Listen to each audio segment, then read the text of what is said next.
involved in the CFA for about 15 years now, roughly. I started when I was 11 years of age as a junior. I've always been attached to the Wallen station, and at the age of 16 I stepped up and became a senior member of the brigade. The passion grew to I suppose, to learn a lot about emergency responding and become a leader, I suppose. We'd been told for about a week beforehand that it was probably going to be the worst day in Australia's history for firefighting and definitely for Victoria. We went through a quick drive through Mount Disappointment to see if there was any campers or motorbike riders around, just to sort of get that knowledge in the back of our head if something did happen. We knew where people, could have been sort of camping. Straight away my brain started to tick because I knew that the fire was going to be very close to the pine plantation and close to the Hume Freeway. I knew that if the fire got in there, then we were going to have a lot of trouble stopping it on the freeway. The people could see the smoke in the township, obviously they knew how bad the day already was. They were starting to call in because they were panicking, thought they'd get some information off Triple O. A lot of people were hanging around the roadblocks. They didn't understand that we weren't going to let them go through because we already knew that people were dying. We didn't want any more people to die through, I guess us letting them go into an area that was so bad. The fire moved very quickly through Mount Disappointment and headed to the Hume Vale, Whittlesea area, and then on from there into the Strathew and King Lake areas.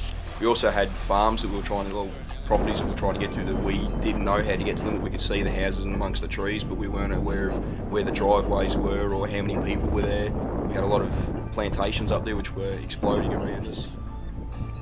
I guess the stuff that's going to stay with me the most is definitely seeing what we thought was a meteor go through the mountain. I'd never seen a fire or a fireball move so fast before. What we thought was along the ground, but obviously it was in amongst the trees. It was that dark, it was that smoky that we didn't even know where the fire was ourselves.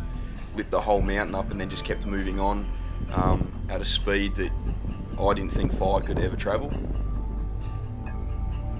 At the same time, our pages were constantly going up. A house with 15 or 16 occupants from a street that had fled their houses and gone to one other person's house that were now trapped by fire that needed help. You could hear it on the radio, you could hear the crews distressed trying to get to those calls, but they couldn't make it.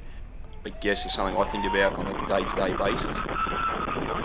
And then just some of the behaviour of some of the people in the general public. I was trying to focus on the firefighting and what we could do to protect our guys as well as a community.